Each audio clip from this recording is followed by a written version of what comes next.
Need custom beer labels fast? At InTouch Labels and Packaging, we deliver industry-leading 3-day turnaround on every order, regardless of quantity.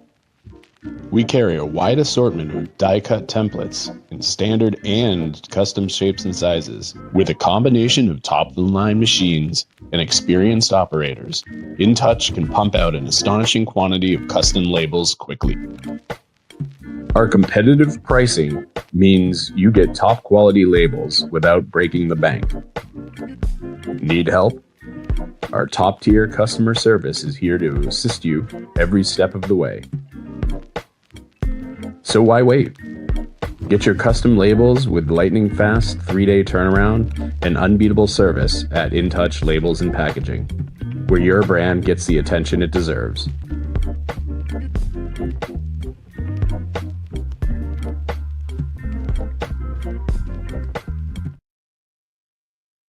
Hey, everybody. My name is Jason Foss. I'm the digital marketing specialist for InTouch Labels and Packaging. And we do a lot of different labels for plenty of different companies, both in the craft beer, cannabis, and all food and beverage space. Um, so it's nice to be able to chat with everybody today. And um, I have a little bit of a slideshow to go through the presentation, but I think what I'm doing, for the sake of everybody here, is just going through kind of the process and giving some helpful hints in terms of the different things that you might run into that cause a lot of back and forth with the pre-press team. And we can save you time by just trying to figure out some of these things. Also, just explaining some of the definitions of the terms you're going to hear. For those of you, some of you may have a lot of experience with this. Some may not have any at all. But this will help out at all levels and just kind of review the whole entire process. So I won't ramble much. I'll just get right into it. And then we can, I'll be paying attention to the chat. And if anybody's got any questions, feel free. At the end of it too, I'll send out my contact information. If anybody has any more questions about anything specifically, plus Andrew already put in a bunch of links that there's a blog article that basically goes through everything I'm going to go through here that you can take a look at and recap. And then also, some other links that I'll discuss when we get to that slide. So I'll start right off. Let's see here. All right. So we're just going to talk about how to prepare your beer label design files properly for quick turnaround and quality results. The turnaround is the biggest thing. There's a lot of things that can impact turnaround time. One thing that we're really known for as a company is that we can turn around 3 days within the approval of the final proof. So the hardest part a lot of the times can be getting the final proof. So what we're going to review is just simple tips to get you the least back and forth with pre-press, and things to consider along the whole process of getting a proof approved and putting it out there and getting it right to press from there. Because the faster you're able to do that, the quicker we're able to turn it around. It's kind of that simple. So let's dig in. So preparing your files for professional label printing. Sourcing the design file is only half the battle when creating product labels. Designing a unique and complementary product to enhance customers' perception when they consume your product is time consuming. It's crucial to prepare your design files correctly before sending them to a commercial printer like InTouch Labels and Packaging. A well-prepared file can help avoid delays, costly mistakes, compromise print quality, and we'll take you through the motions of preparing your product label files for a professional printer from the original design to final setup. So what we're going to review is five. So there's 8 points here, and then basically what we're going to do is we're going to understand the printer's requirements, um, just the specifics that you're going to need to consider right off the bat. We're going to talk about the correct dimensions and bleed area. We're going to talk about proper resolutions in the file, choose the right color mode. Obviously, everything we want is to be in CMYK, and avoid the old RGB. And then we're going to talk about embedding and outlining fonts, or sending fonts as a whole, and then using layers to keep artwork organized. We want to double check the work as well. That's another really crucial piece. And then communicating with the printer. So you kind of want to have all these steps taken care of before you go communicating with the printer. That's kind of like the last spot where we can, fix anything that might need to be addressed before going to press and doing a full run. So understanding the printer's requirements, let's just dig right into that. So before diving into file preparation, you must communicate with the printer, understand their requirements. Many printing companies will provide detailed guidelines, but here are some open aspects to discuss. One thing with us is we do have an onboarding process. You basically are going to want to make sure that your account set up, all those things. But we use a program called Sightline, and that program is going to allow you, once you're onboarded and in our system, to look at proofs, very quickly approve them, or go back and forth with the pre-press team from there. It's a very easy interface. I'll show you a screenshot of that as we move forward a little bit. But that is a huge piece to move things along quicker. Label size and shape. Basically, you want to ensure you know exactly the dimensions of your label. Obviously, die cutting has a lot to do with that. We have pretty standard sizes, and I have a lot of templates available on our website. That link is one of the links that is in the chat. So, but ensuring you know exact dimensions of the label, what you plan to do. Some people get really creative. We can certainly do that. It's important to know that there is a 5 to 7 day, 7 business day turnaround for new tooling. So that is something above and beyond. We have a lot of stock stuff, which will coincide with the regular, 8-inch, 5 point, I think it's like 5.175 or something like that. Standard sizes for your 12-ounce cans, 16-ounce cans, and also we can do crowlers, growlers, and the 12-ounce sleek cans as well. We have templates for each one of those that are basic.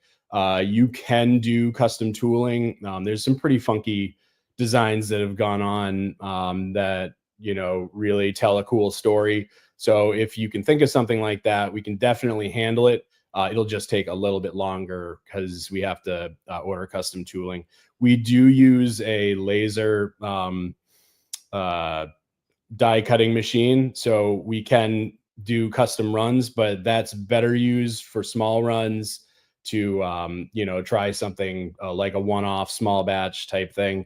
It's much better to wait for the custom tooling for larger runs, and more consistent. We can always go back to the original file type and make some changes here and there based on requests.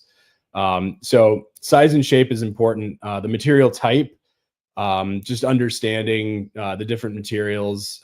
We can send a sample pack out as well, which basically will go over, it'll show you a label in each type. So like glossy, matte, transparent, whether you're using some kind of silver or clear substrate, and then putting CMYK, and then another would be the W, which would be white. when going on like shiny or silver substrates. They may require different file setups. We'll review that a little bit when I show you the sightline slide a little bit later, especially regarding color and resolution.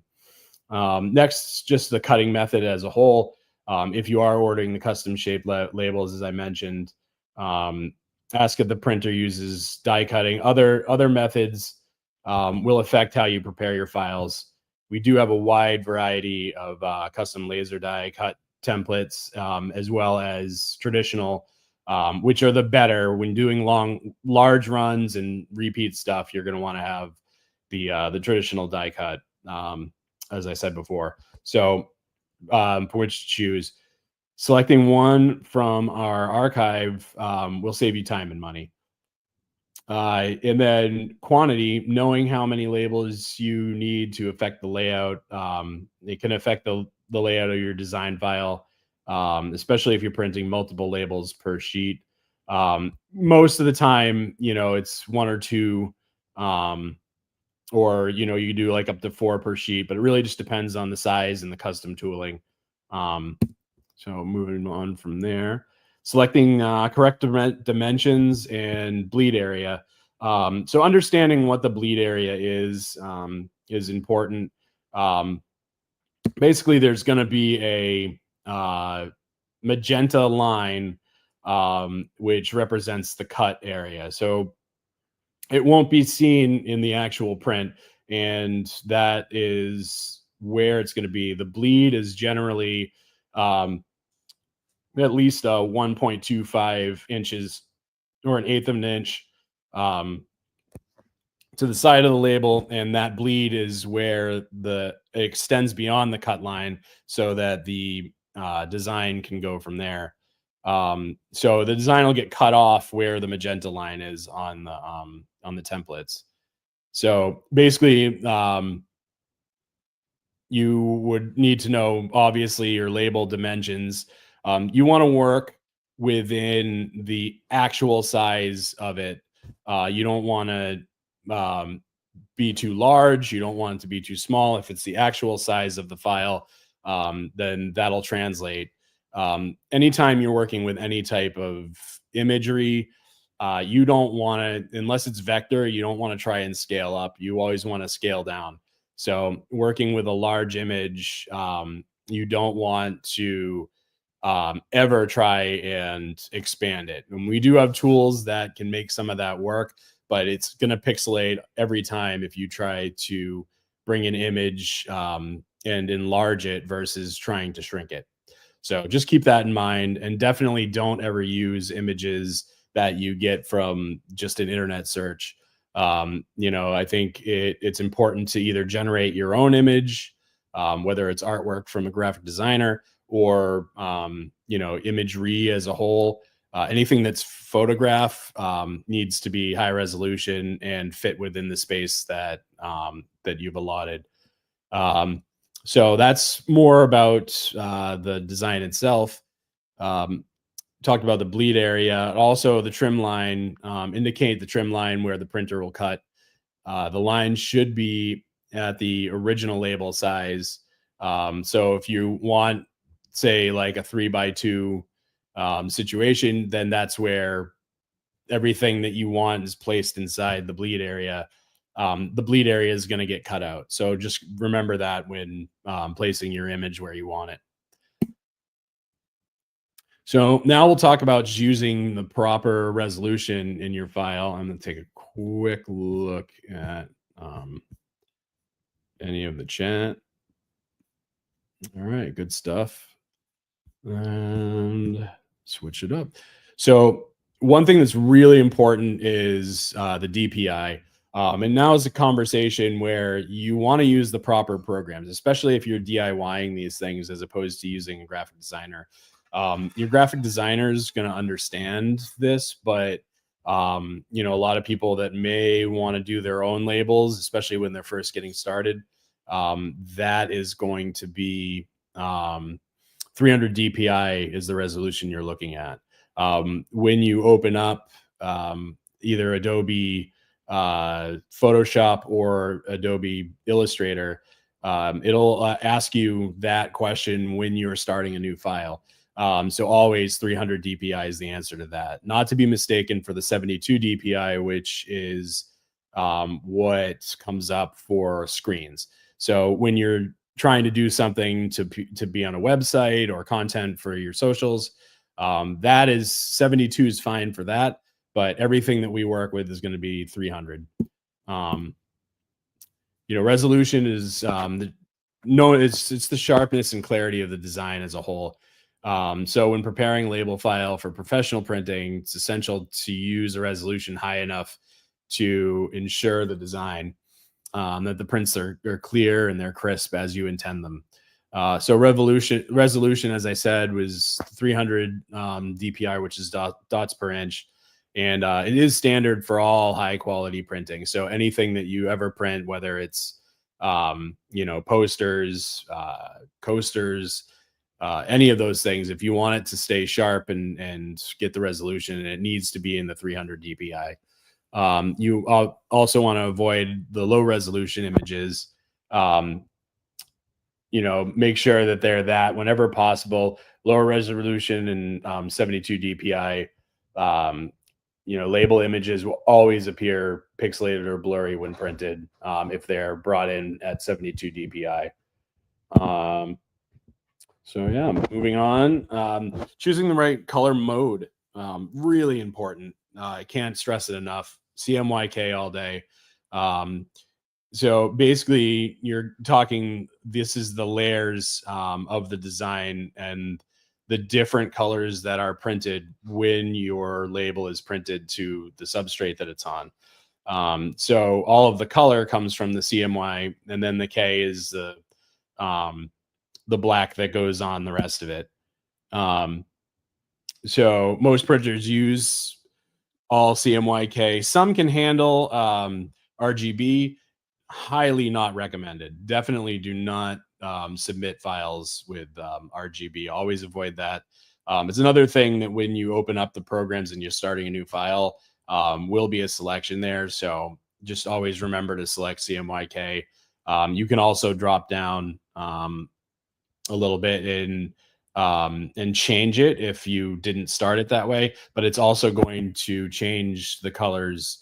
It'll give you a warning, and then we'll change the colors in Photoshop the way that you see them on the screen, because it's going to change the overall color scheme as a whole. So when you're considering the two, if you design a label in RGB, you're going to see it as it was intended for the screen. They will most certainly not look the same as when printed. So always convert your document to CMYK and then take a look at it again. And if things seem muted or not the colors you were looking for, then you might need to make some adjustments to what they look like. So always make sure that the CMYK is the first priority there. And spot colors are a thing too. We can always, if you have an exact color that is way that you wanted it to be, whether it's a Pantone or any other spot color, we have the ability to, if you give us a physical copy of it, we can match it no matter what it is. So that's another way of doing it. It is best just to deal with those as they are, but I think it makes sense to specify correctly in the file right out of the gate, because it just saves you time and not having to go back and forth with us. But we do have that ability if that's something that interests you, or you're nervous about the final quality of the printer. And at the end of the day, we can always do a small proof and laser cut that and get it to you. Obviously the timeline is no longer 3 business days after that on the turnaround, but sometimes when you're doing a huge run of something, it's worth going, getting a full proof at the end and then making the decision to order thousands of labels. So we'll work at your speed when it comes to that type of thing. So moving on from that. Fonts. It's important to understand how those work. You obviously want to embed or outline them. Fonts they're an essential aspect of the label's design. You want them to be clean. You want them to print the way that you intend them to. So, and that they're crisp and they don't have blurred lines. So ensuring they display correctly is crucial to the success of the product. Avoid any font related issues. That's definitely one of the number one things is, you'll send in a final, what you think is final, even if it's the right file, it's a PDF, it's in CMYK, it's got everything that we've already talked about, but then the fonts aren't embedded, which is a selection. You can embed them into the um, document itself. I find that especially if you're using Illustrator, it's better just to highlight all your type and then drop down, selecting whatever the text is, and then you go to the type menu and create outlines, and then it'll create outlines and turn your font into a vector. So you won't have to worry about any of the fonts once they've been turned into a vector and then saved that way. So I think this is probably one of the most helpful tips that I'll have today. Is creating outlines for your type is a really great practice in terms of that. But and then saving as a PDF. PDFs are universal, and we will be able to take that file and extract the layers that we need to print properly on the presses. So it's definitely a very universal. I mean, you can do EPS, you can do AI files because we can do that too. But I highly recommend having a PDF. That's pretty universal. Embedding fonts, it's kind of the same thing. The difference is you're embedding the actual font into the document. So it's giving us all the attached files that come with it. So we can actually install the font on our computers and be able to use it. I still highly, highly recommend that you outline fonts and turn them into vectors. That's really the best practice when it comes to this stuff. So this simple step really changes the text to vector shapes, and then eliminating the need for any font substitution. However, you'll no longer be able to edit the text as a whole. So it's always good to save the first version before you outline the type, so that if you need to make any other changes, you can go back and make that change, as opposed to once you've made it a vector, you can't, delete and freely change it as well. So make sure that you're aware of that and save a copy of it before you save over it with outline type.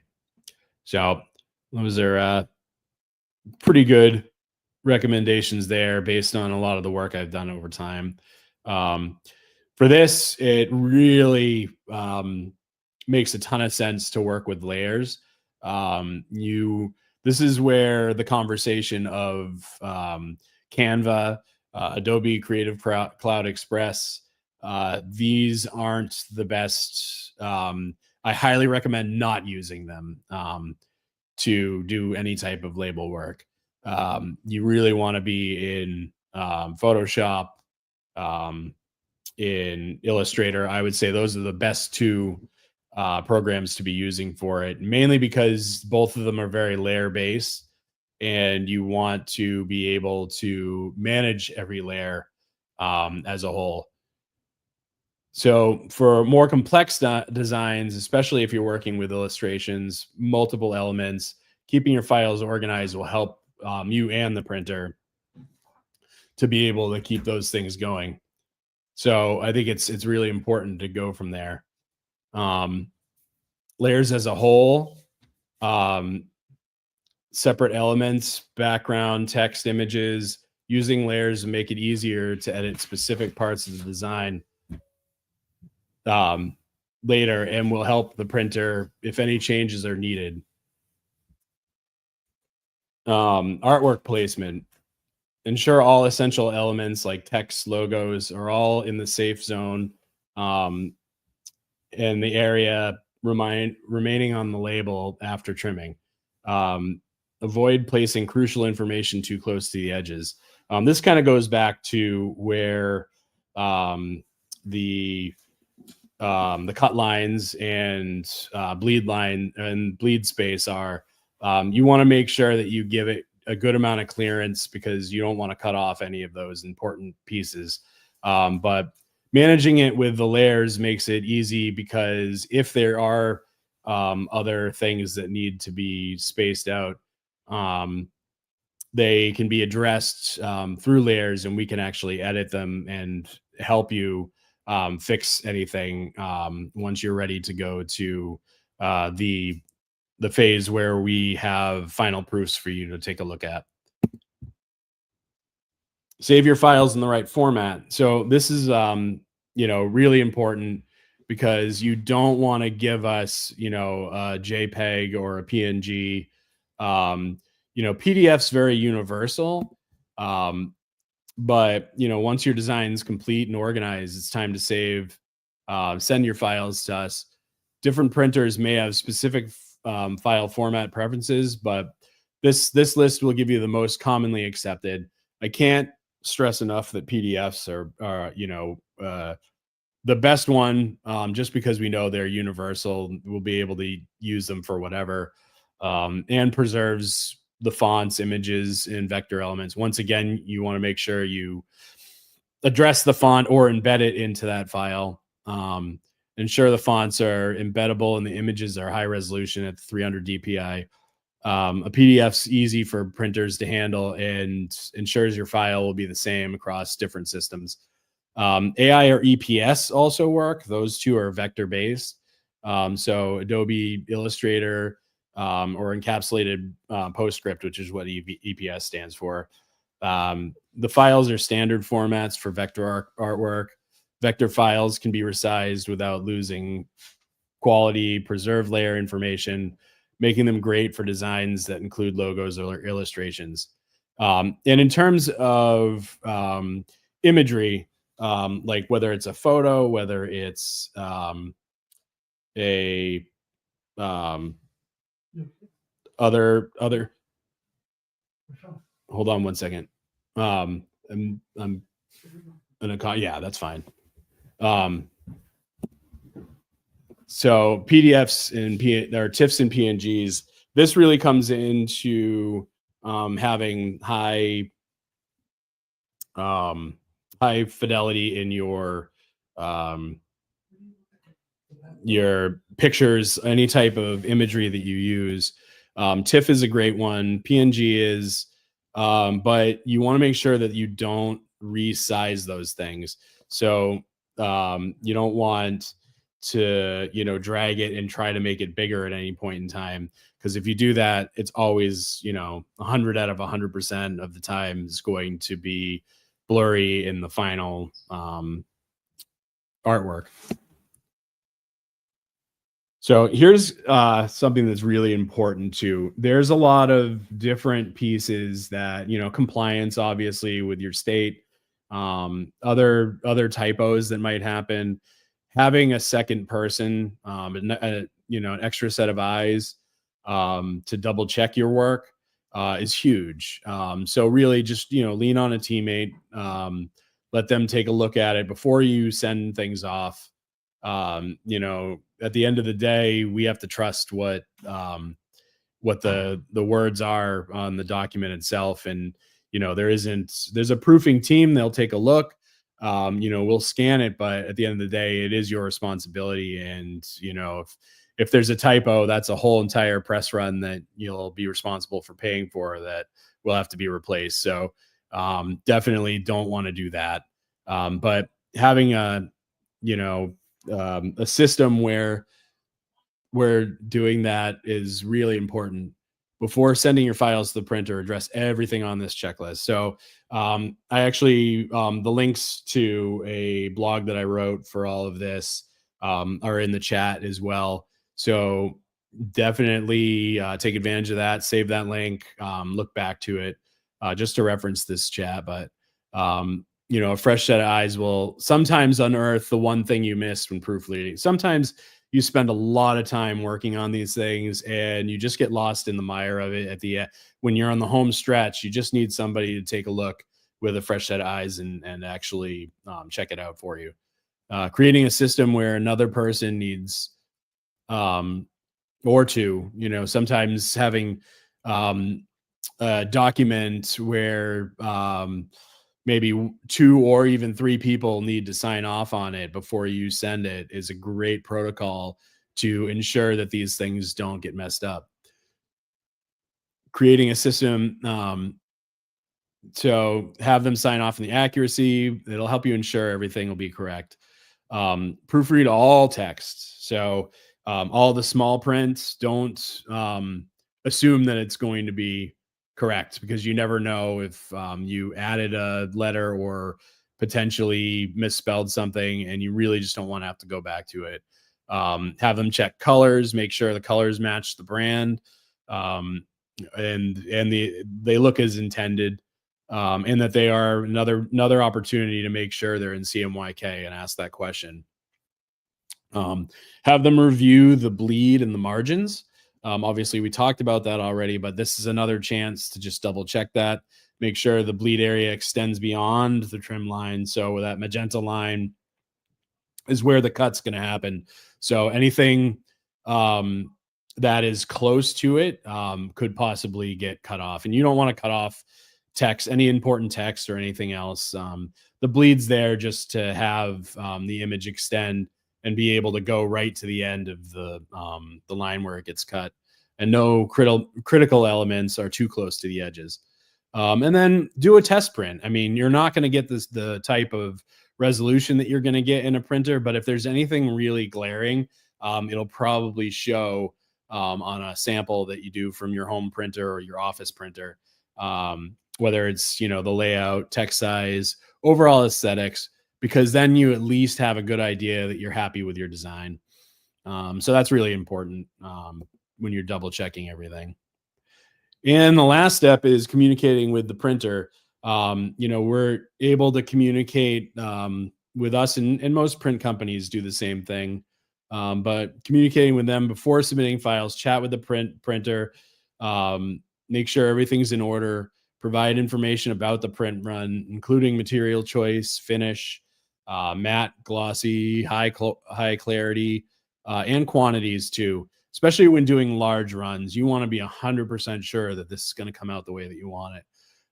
If you have any questions or uncertainties about the file preparation, then your printer should be the go-to resource. We're the last line of defense for you to make sure that you get what you want out of the situation. And we understand that it's a timely process. You want to get that batch labeled as soon as you possibly can. So, we want to get it to you as fast as possible. So the back and forth, the more we can limit it, the quicker we'll be able to get you your labels. And keep calm, trust the process, make sure you follow this whole process. Whether you're preparing your labels for a professional printer, whether you print them on your own too. Obviously having the high quality indigo presses that we have, that we can do pretty much anything. We've got a laser, die cutting machine. I had kind of briefly talked about that earlier, but that can handle, smaller runs in just about any programmed die. So, we won't have to go anything out further than that, but we're going to want to order custom tooling for any dyeing that's not, fairly standard when it comes to labels. Let me take a quick peek here. All right. I don't see anything there, so I'll just continue. But yeah, from setting up the correct dimensions and bleed across the right resolution and color settings, proper file preparation will save you time, money, and frustration. So just considering these things, this list of things specifically, will really help. this is what the back end, and this is an actual approved design. So kind of explaining, just running down the little checks and balances here. Um, if you look at, the print proof that we have here, um, this one is a good example because the color description explains that we have CMYK. So it's everything that is pretty standard, but then you see the W, that means white. And what you're going to need to do is it's a white ink on everything that's blue on this one happens to be silver as well. So this is a silver substrate that it's being printed on. The white is printed on the silver. So if you look right here at the edge of the pool, that will be white, but then this back part of the can is silver with, um, the kind of gold writing on it. Um, this one right here, you can see the die line right there is going to be 3.5 inches by the 4 inches. So that's the dimensions. You can also see that the cut has one in the middle. A lot of these will be wound um, without this border. So this one's unique, where there's two labels to be placed on this roll. So it'll, once you actually put this on a machine, it's gonna roll this label on and this label on, but there's gonna be a gap in between it because you can see it's cut right here where that magenta line is. Let's see what else to consider on this. 2 milliliter silver bop and 1.2 pet liner. So we actually have, and then it's going to be rolled out right for 3, which is actually not as common. I think it's the rollout left that's the most common. So taking a look at that with other important tips, unwind. It's important to understand how the unwind works.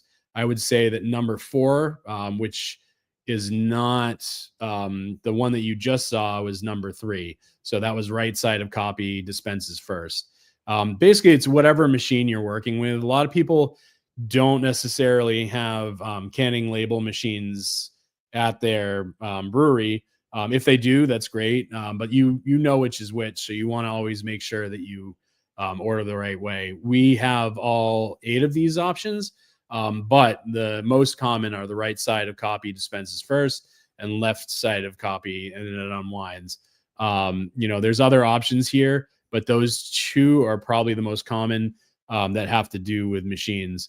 And then we partner mainly a lot of the times, we partner with a lot of different canneries, but Ironheart's one of them. And, with them, a lot of the stuff that we do is left side of copy, dispenses first.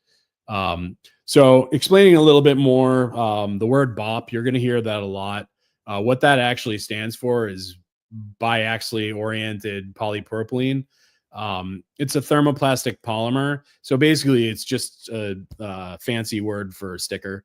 But that's what the actual material is. So that's what, when you see the word BOP, that's what it's talking about. And PET is polyethylene terephthalate, and that is commonly used in sticker and label printing, food packaging, bottle caps, anything. It kind of gives it a waterproof finish.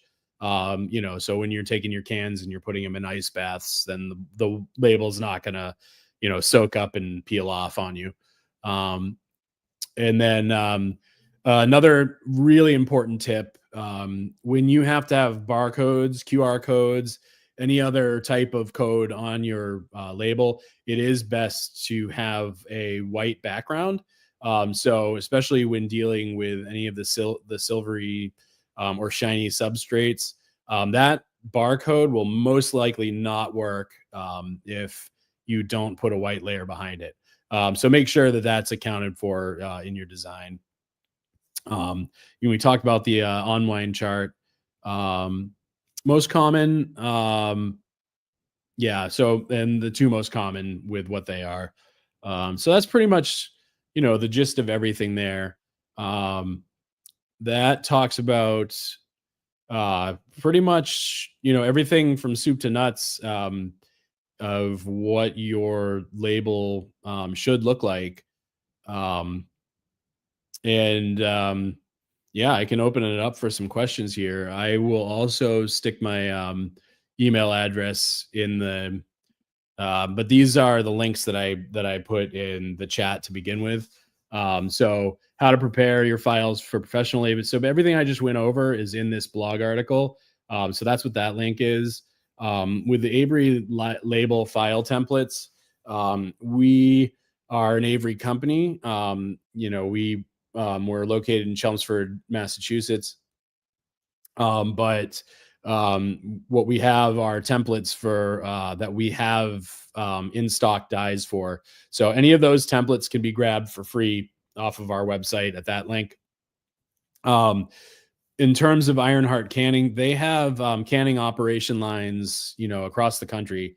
If that's something you are looking for, we can actually, once you've onboarded into our system, you can order through credit card on our Ironheart Canning portal.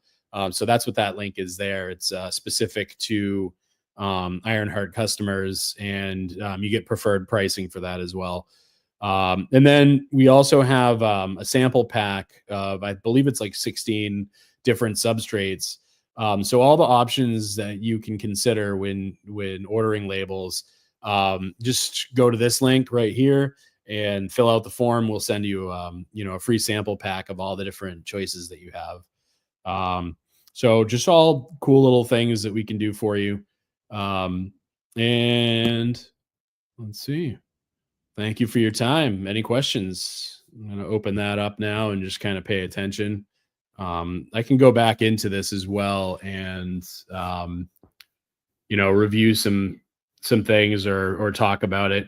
I think we're coming up on the end of the time here, so yeah, I'll take a look and see if there's any comments. But seems like I answered any questions that you might have, but feel free to reach out here. I'll put this in touch.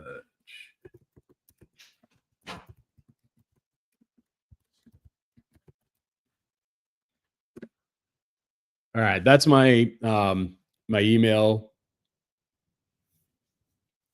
I put it into the chat. I'm actually do it right here for Andrew's going to assist me on this one. And so if you have any other questions in general, you can reach out to me at any time and I'll get back to you as soon as I possibly can.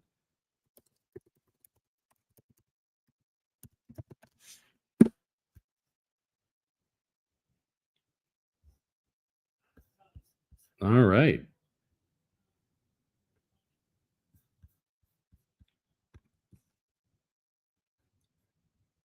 Cool. Well, we're coming up on it, and I don't see any questions to this. Thanks, Wendy. I appreciate it.